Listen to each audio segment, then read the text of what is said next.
네, 후다닥 세계사 그 34번째 시간입니다. 르네상스와 종교개혁에서 내용이 좀 길어져서 제가 일단 르네상스까지만 하고 끊었고요. 종교개혁에 대해서 이 시간에는 넘버 34로 34번째 강좌로 만나보도록 하겠습니다. 지난 시간에 이탈리아 르네상스 설명하면서 선생님이 성 베드로 성당을 이야기했었던 거 기억나십니까?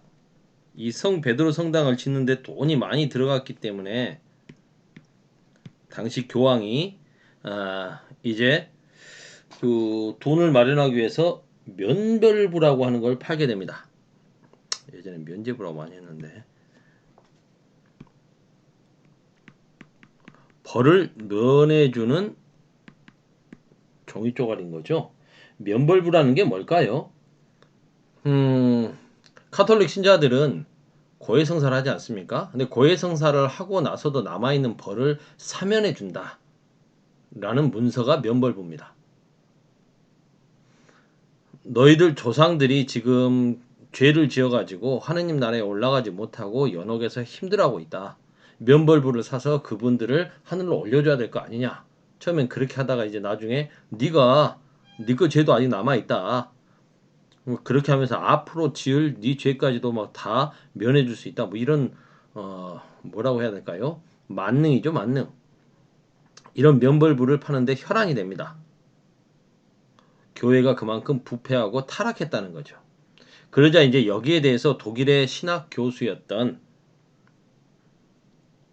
마르틴 루터가 반박을 하게 되는 거죠.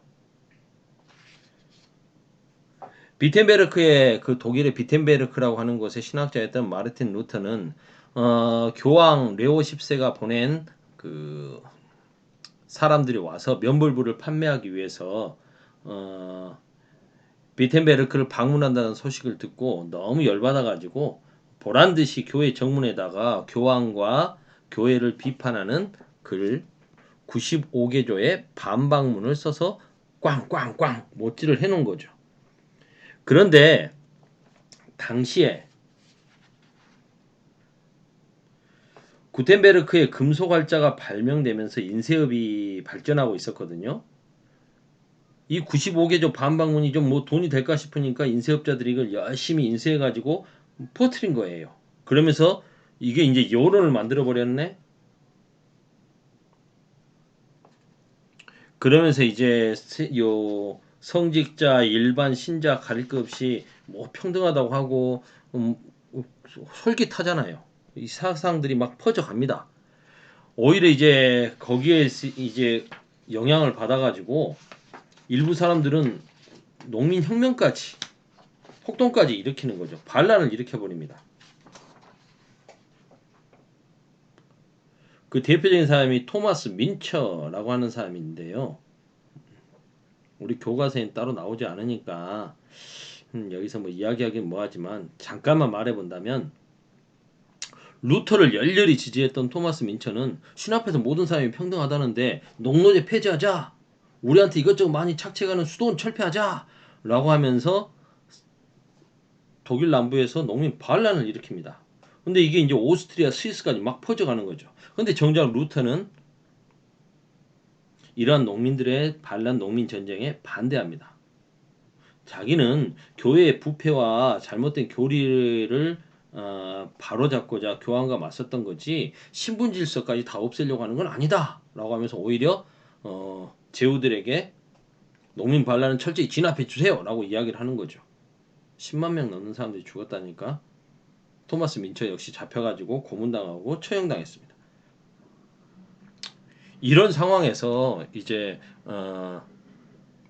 작센 선제후, 작센 지역의 제후 중에 선제후라고 하면 이제 신성 로마 지역의 황제를 뽑는 그 7명의 제후 중에 그 한 명입니다. 세력이 좀 센 제후죠. 그가 이렇게 루터를 지지해 줍니다. 루터를 지지해 줬던 이유는 그 황제권을 좀 견제하겠다는 의도, 정치적인 의도가 좀 강했습니다. 어찌됐든 루터는 결국 파문당하고 쫓겨나게 됩니다. 하지만 이 작센 선제후가 자신의 성에서 2년 동안 루터를 숨겨주죠. 그러면서 이제 오히려 루터가 이제 독일어로 성경을 번역하게 해줍니다. 이게 파문된 건 아니었구나. 파문은 아니고 하여튼 추방만 당합니다. 루터가. 그렇게 해서 이제 결국 종교 전쟁까지 일어나게 되는데요. 독일어 성경책을 번역을 독일어로 성경책을 번역하게 되면 어떤 일이 벌어질까요? 어려운 라틴어 알지도 못하는 라틴어로 성경이 돼 있으면 성경 신앙심에 대한 모든 코어 핵심은 주도권은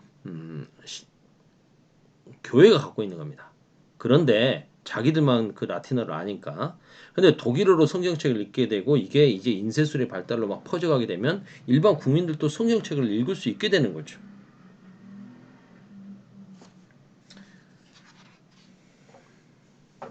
그럼 이제 성직자들이 미사나 그 다음에 뭐 성경 이런 것들을 독점할 수가 없게 되니까 교회의 영향력이 줄어들게 되는 거죠. 루터를 지지하는 제후들이 이제 동맹을 맺고 황제하고 전쟁까지 벌이게 됩니다. 근데 이 내용들이 굉장히 복잡해집니다. 황제가 쉽게 점령할 수 있을 것 같았지만 아니었어요. 신성 로마 제국은 오른쪽에는 오스만 투르크가 왼쪽에서는 프랑스가 이렇게 위협을 하고 있었기 때문에 전쟁을 오래 끌 수도 없는 거죠. 결국 아우크스부르크에서 화해를 하게 됩니다. 그러면서 루터파는 인정해 줄게 라는 게 되는 거죠. 그런데 이러한 종교개혁 움직임은 루터파만 있었던 게 아닙니다. 스위스에서 스위스 취리히라고 하는 곳에 츠빙글리라고 하는 사람은 루터보다 더 과격한 종교개혁을 주장하고 있었습니다. 근데 이 츠빙글리와 루터의 차이점은 무엇이냐? 루터는 그를 지지해 줄 수 있는 제후 세력이 존재했다는 것이고 츠빙글리는 취리 시민들 이외에는 없었다는 거죠. 결국 츠빙글리는 공격을 당해서 본인조차도 죽임을 당하게 됩니다. 전쟁에서 패배하게 되는 거죠. 하지만 이 츠빙글리의 생각을 계승한 사람이 누구냐? 칼뱅입니다. 칼뱅은 본래 프랑스 사람이었습니다. 프랑스 출신의 신학자죠. 근데 종교 개혁을 이야기하니까 탄압을 받겠죠. 그래서 몸을 피해서 제네바로 스위스 제네바로 몸을 피합니다. 그리고 이제 여기서 기독교 강요라고 하는 책을 쓰고 예정서를 주장하게 되는 거죠. 너희들이 열심히 일하고 이렇게 해서 하느님한테 인정받고 하늘나라로 올라갈 수 있는 게 아니라 너희들은 너희 목만큼 이미 다 예정이 돼 있다. 열심히 살면 된다. 하느님한테 열심히 막 헌금 내고 이렇게 해야 구원받을 수 있다. 성직자 말 잘 따라야 구원받을 수 있다. 그러면은 부자들만 구원받는 거잖아요. 아니다. 신에 대한 믿음과 성실함을 신이 구원하기로 예정한 사람한테 함께 줬으니까 너희들 하나님 믿고 성실하게 열심히 산다면 구원받을 수 있다. 그러니까 각자의 직업도 하나님의 뜻에 따라 주어진 것이다. 직업 소명설 이런 것들을 주장하죠. 그러면 이제 그동안 돈 버는 것은 탐욕이라고 이렇게 욕바가지 먹고 있었던 신흥 성공업자들이 환호하는 거죠. 아, 우리 돈 버는 것은 이거 결코 창피한 일이 아니야. 그리고 이러한 칼뱅의 생각은 프랑스, 영국, 네덜란드 등지로 확산되죠. 그래서 프랑스에서는 위그노, 영국의 스코틀랜드 지역에서는 장로파, 그 다음에 네덜란드 지역에서는 고이센 등으로 불리게 됩니다.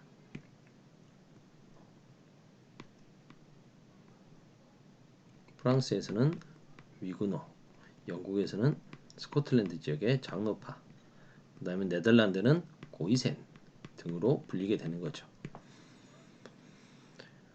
그리고 이 직업 소명서라고 이 예정설, 이 칼뱅파는 돈 버는 것에 대해서 나쁘게 보지 않았기 때문에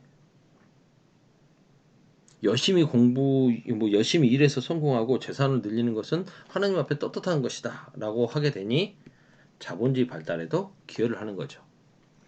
영국의 종교개혁은 성격이 좀 다릅니다. 영국은 헨리 8세라고 하는 바람둥이 왕이 문제인데요. 이 양반이 결혼을 6번 했어요. 이혼 5번 하고 결혼을 6번 했습니다. 바람둥이죠. 근데 이 사람의 그 출발점은 원래 첫 번째 부인이 그 스페인 에스파냐의 공주 캐서린이었는데 아들을 못 낳았어. 그러게 되자 이제 딸 메리만 있고 아들을 못 낳았어요. 이야기하면 또 너무 길어지나요? 하여튼 이 사람이 첫 번째 부인 캐서린하고 사이에서는 메리라고 하는 공주만 낳고 아들이 없었습니다. 그러자 어, 두 번째 부인 앤 불린이라고 하는 두 번째 부인을 얻고 싶어 합니다. 근데 당시에는 이혼을 함부로 할 수 없어. 교황이 허락을 해줘야 돼. 그래서 교황한테 나 캐서린하고 이혼하고 앤이랑 결혼하렵니다. 이혼을 허락해 주세요라고 했더니 교황이 허락하지 않습니다. 왜냐하면 이 캐서린이 이 막강하거든요. 에스파냐 공주였다니까요. 에스파냐의 공주이자 신성 로마 제국의 황제였던 카를 5세의 이모입니다. 합스부르크 가문이 정략 결혼을 통해서 막 엮어져 있는 가문이다 보니까 다 친척지간인 거야.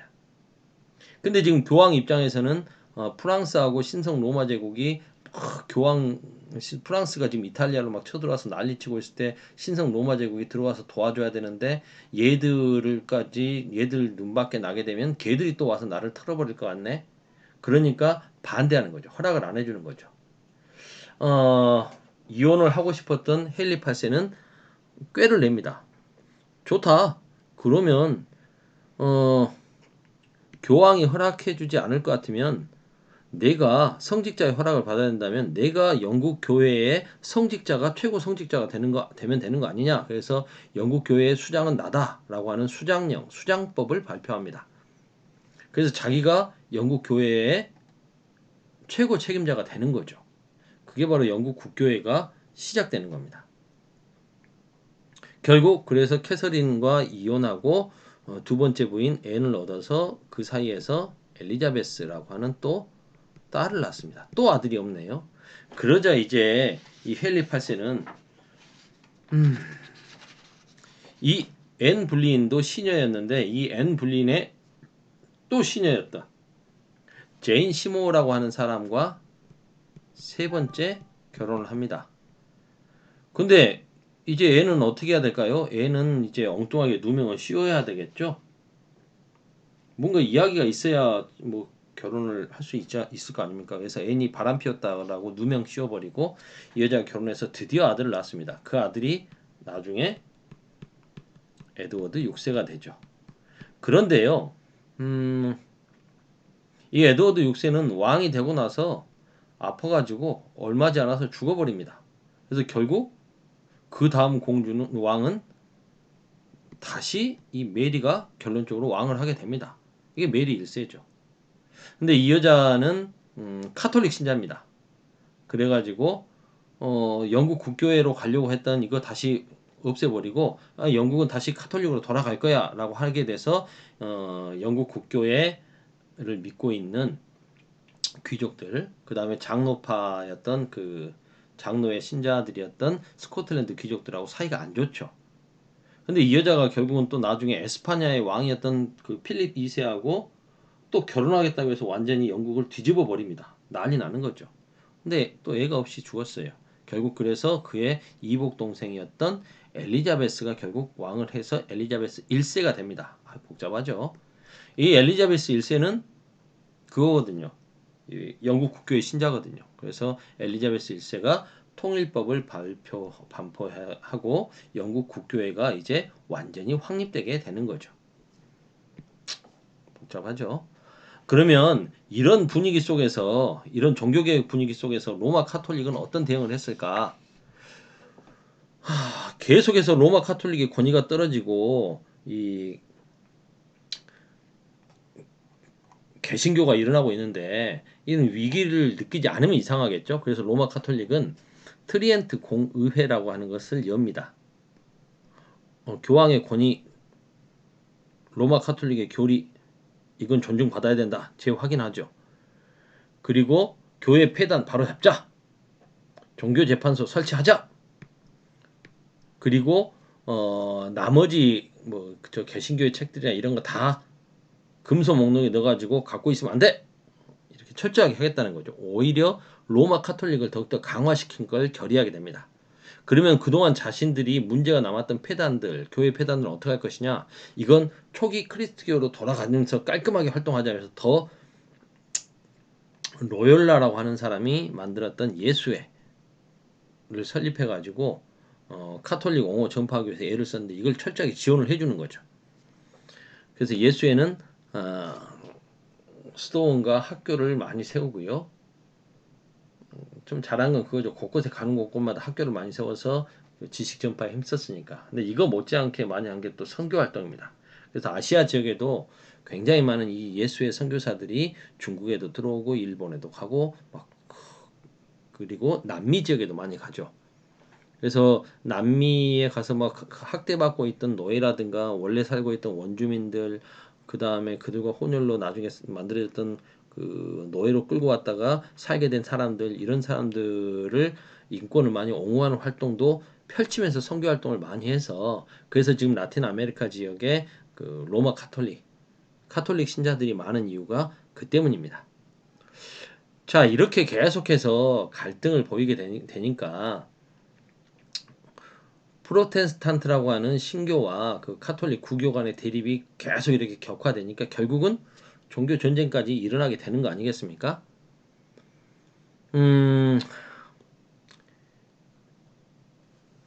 네덜란드 독립전쟁, 에스파냐 같은 경우에 철저하게 그 카톨릭 나라를 만들겠다고 선언하면서 자기 나라 안에서 에스파냐 안에서 살고 있던 그 신교도들과 유태인들을 많이 쫓아냈거든요. 이 사람들이 또 이제 네덜란드 지역으로 많이 이주해 가서 거기서 많이 살고 있었습니다. 근데 이 네덜란드도 에스파냐 땅이었거든요. 그러면서 이제 에스파냐 지배하에서 네덜란드 신교도들에게 카톨릭으로 개종을 자꾸 압박을 하니까 결국 거기서 저항을 하는 거죠. 네덜란드 독립전쟁이 일어나게 되고 그 결과로 네덜란드는 사실상 독립을 하게 됩니다. 물론 베스트팔렌 조약으로 독립이 공인되지만 이때 사실상 독립전쟁으로 독립을 달성한 거나 다름없었죠. 사실상 자치활동을 하고 있었으니까. 프랑스에서는 위그너라고 불려지는 신교도들과 프랑스 왕실은 본래가 이제 그거 아닙니까? 카톨릭이죠. 그런데 이제 그 안에서 또 갈등이 있습니다. 이 이야기 또 설명하려면 또 길어지는데 벌써 18분이네요. 하여튼 프랑스에서는 그 앙리 4세가 원래 이 사람이 위그노였는데 카톨릭으로 개종하고 왕이 됩니다. 그리고 이 위그노와 카톨릭 신자들의 화해를 이끌어내게 되는 거죠. 이게 바로 낭트 칙령입니다. 물론 앙리 4세 죽고 나서 왕이 바뀌고 나서 이 낭트 칙령 또 이제 그 위그노에 대한 탄압이 있게 되지만 이때 이제 좀 봉합이 되는 거죠. 위그노에게 제한된 지역에서의 예배 자유도 허용이 됐고요. 그 다음에 이제 독일 지역에서는 30년 전쟁이 일어나게 됩니다. 이건 뭐 주로 독일이 이후 한 100년 동안 완전히 무너지게 된 계기가 되는 거죠. 30년 동안 전쟁이 계속됐으니까 신교와 구교의 갈등으로 이거 뭐 스페인 왕과 그 합스부르크 가문 프랑스의 뭐 왕조들 다 연관돼 있습니다. 자기들 이해관계에 따라서 가담하는 거죠. 30년 전쟁에서 종교 전쟁인데 여기에 어이가 없게도 뭡니까? 그 오스만 투르크도 개입을 합니다. 이게 종교 전쟁의 신교 구교의 갈등이 아니라 다 정치적인 이해관계 때문에 끼어들었음을 알 수가 있죠. 결국 베스트 팔렌조야이라는 걸 맺고 베스트 팔렌조야를 맺고 제후들에게 그 루터파뿐만 아니라 지난번에 아우크스부르크 회의에서 루터파의 종교가 인정됐다면 이제는 칼뱅파도 인정을 받게 됐다는 거죠. 이러면서 이제 네덜란드의 독립도 확정이 된 거고요. 더 이야기 좀 할 건 있습니다만 시간이 20분이네요. 넘었습니다. 일단 여기서 끝낼게요.